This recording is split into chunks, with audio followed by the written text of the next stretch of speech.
soften your butter, it's going to be very difficult to mix and spread because butter tends to get hard, real butter. Just a rough chop there.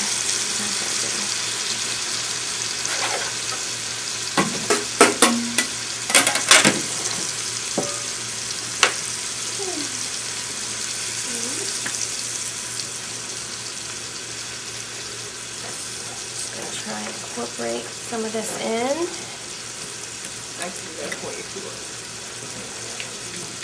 Okay, I'll let Jen work on that because it takes a few minutes to get everything broken up enough. And I'll put some of our baguette.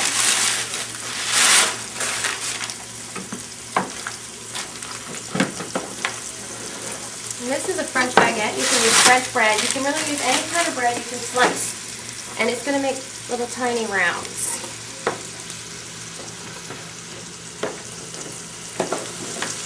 Just slice it about ½ inch thick.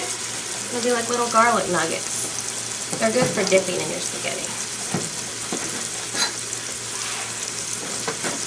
I'm actually going to cook them on the George Foreman grill because our toaster oven is occupied. And if you have a George Foreman at home, you can cook them on that, or you can cook them in the oven. Completely up to you. They're even good if you have a grill and you're grilling outside and you want to cook them on your grill.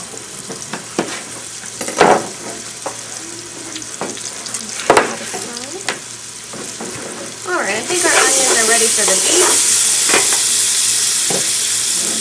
You can add your beef. And you're going to use your spatula to break it up. And then you're going to add salt and pepper to this because you want to season every layer.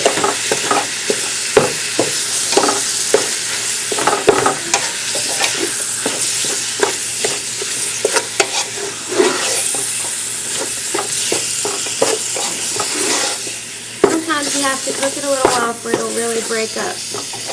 And I'll let you see how it's going now because I know it's probably hard to see. You can't see inside the pot.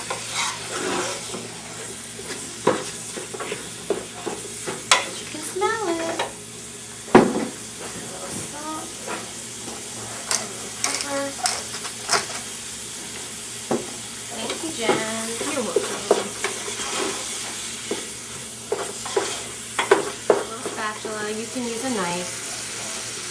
You just want to spread it on so that you have only one side. You don't need it on both sides.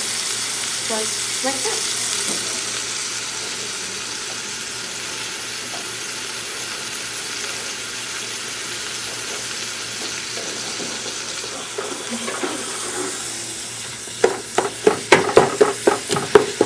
The beef is browning, but it's not ready yet.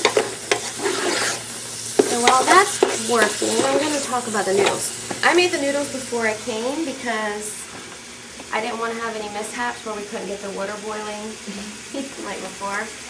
And I used whole wheat spaghetti, which is a little nuttier and a little firmer, but it's very good. It doesn't taste like wheat, or if you don't like wheat bread. And it's better for you. I cook it in boiling water that's been salted, and I add a little bit of oil to it so that the noodles don't stick together. And you just boil it until they're tender. Make some more. Let them work. See how they've got those pretty little grill marks on them? They're all nice and toasty.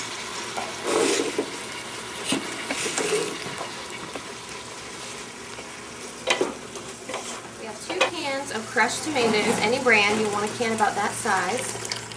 So that's one. Wow. And don't drain your hamburger because the grease makes it pretty good. And usually, hamburger really doesn't even produce that much grease that they make you think it does. This was a can of tomato sauce, just plain tomato sauce, and then 1 can of diced tomatoes.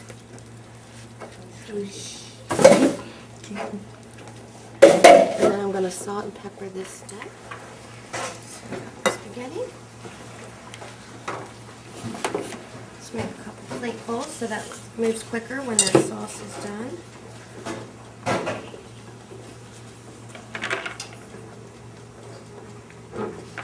It smells really nice and nutty. I